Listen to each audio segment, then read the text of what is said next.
Now, Friday Night Blitz on KEZI 9 News.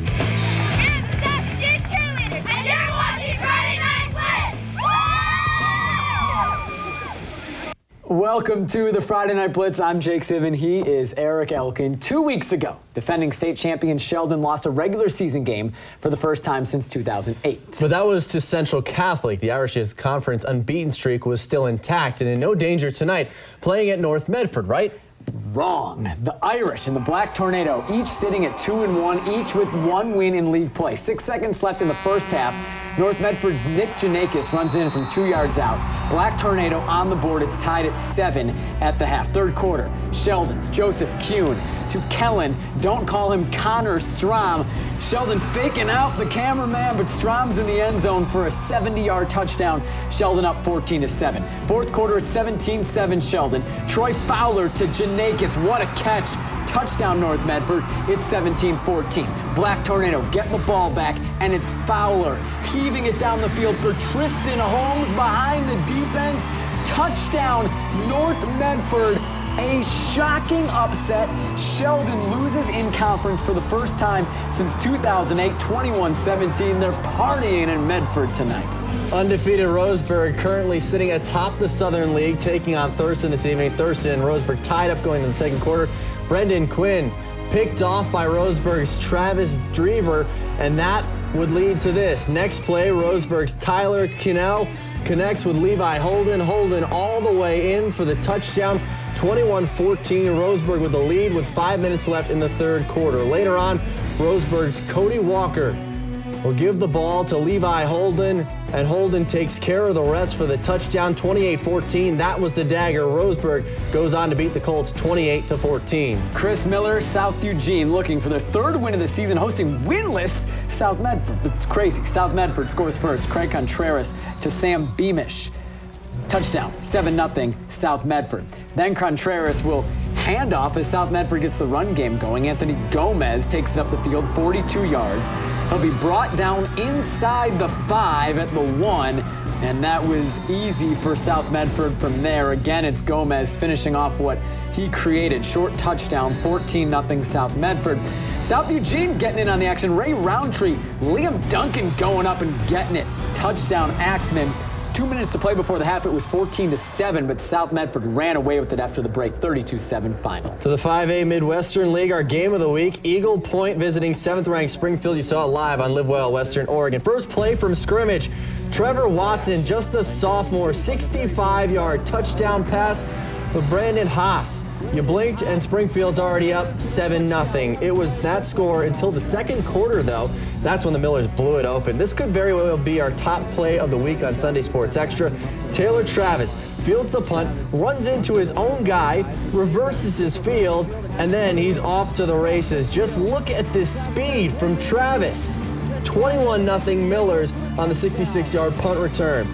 Watson can get it done on the ground as well. Now up 28-zip later in the second quarter. Watson turns the corner, and then how about the way he finishes this run with the strength, breaking the tackle into the end zone for the 35-yard touchdown run.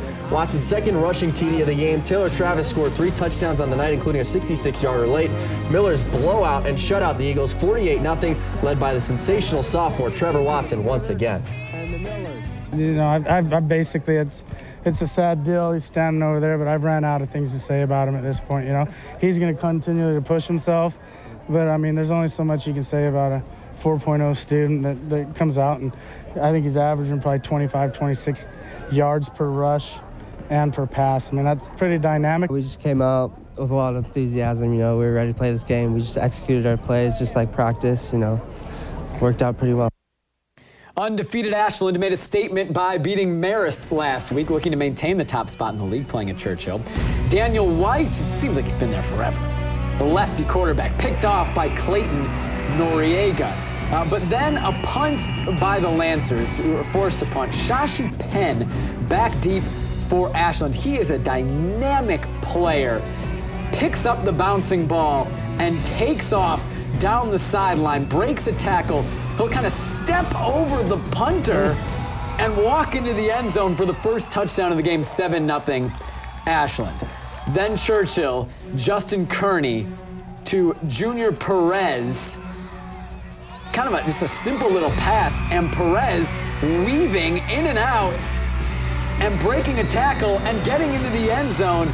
That cut the lead to 28-14 in the third quarter. Ashland went on to win 51-21. Big win for the Grizzlies. Marist off to a surprising 1-2 start, needing to get back on track with a win against Bend. Early in the first quarter, Marist using the ground game. Andrew Park will get the ball and take care of the rest. 66 yards for the first touchdown of the game. Park puts the Spartans out to a 7-0 lead. Still in the first quarter, more ground and pound for Marist. Justin and Seki Frank finds a hole and is off to the races. 32 yards for the touchdown, make it 14-0 Marist. And Seki Frank, though, wasn't done there. This one coming up, just a spectacular run.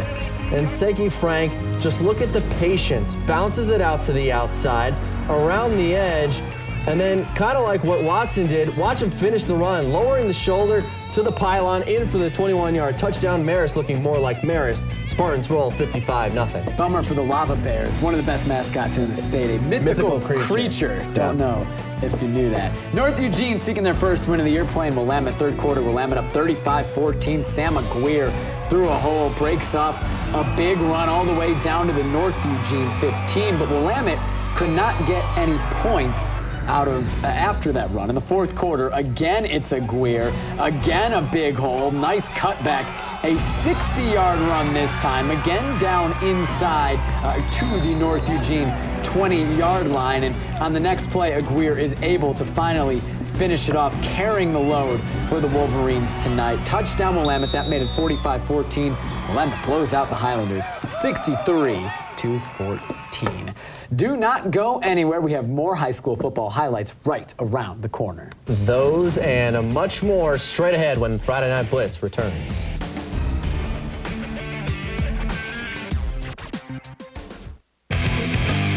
Welcome back to Friday Night Blitz on KEZI 9 News. We are the Santiam Christian Eagles, and you're watching Friday Night Blitz. For Santiam Christian tonight. We'll get to that in a moment, but we're going to start with the Mid-Willamette League. And as in most years, that conference stocked with top 10 teams. Rematches between conference foes during the playoffs already feels assumed. One of the league's elite included second-ranked Silverton, which currently sits at first in the league, with third-ranked West Albany nipping at the Foxes' heels. Corvallis trying to pull off the massive upset of Silverton, but Silverton led 28-6 at the half, and the Foxes looking to extend the lead. And they do so right there with the touchdown run by Max Wilson. Silverton up 35-6. Still third quarter, Foxes with the ball again with Mathis Kunze in for the touchdown. Route is on. Foxes up 42-6. Spartans trying to respond in the fourth. Lance Peterson looking for Cole Garrett, but it's intercepted by Silverton's Noah Dahl. Corvallis really just overmatched in this one, as Jake alluded to. Silverton, really one of the best teams in 5A. But Spartans not quitting. Lance Peterson finds the end zone after a couple of really nice moves here.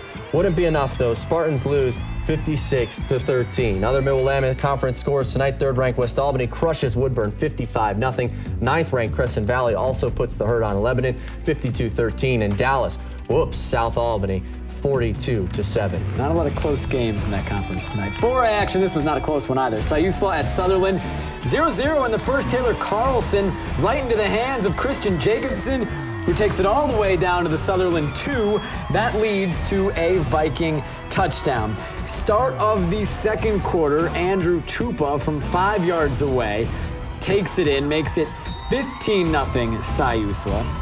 Later on in the second, Joe Dotson, a short little pass to Sam Johnson. Johnson turns the corner, takes it 30 yards down the sideline, pushed out of bounds at the 1. That set up a Dotson QB sneak. Scio wins big, 56-12. Henley playing at Cottage Grove. Second quarter, Henley's Connor Noonan. Noonan finds the gap in the middle. Take it in 20 yards for the touchdown, ties the game at 13. I love that name. Cottage Grove's next possession, Scotty Hittner, that's a good football name too. Pump fakes, finds Oscar Rauda, who makes the juke, runs it in 52 yards down to the 1. Couldn't quite get in though. Cottage Grove would go on to get only a field goal out of that. Ensuing kickoff, 2 minutes before half, Connor Noonan slips through the defenders, takes it to the house. 85-yard kick return. Usually Noonan's a bad thing. That's a good thing there. No final score yet. It was 21-16 Henley going into halftime. It's Noonan, right? It's not Noonan. No, like Noonan. Seinfeld. No, I'm not saying Noonan. Like Noonan, like Miss. No, I never heard that before. Must be a New York thing. This is the matchup we were talking about. Scio, Santiam Christian, Pac West League opener for both squads. A fumble down near the goal line. Eagles get it.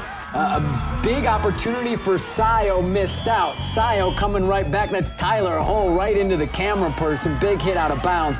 And then Hull taking it in for a touchdown. Didn't fumble this time. So the Loggers up 6-0. This is the most important play of the game. Loggers go for 2. Tyler Hull doesn't make it. That costs them the game. Santiam Christian gets a touchdown in the second half and wins 7-6.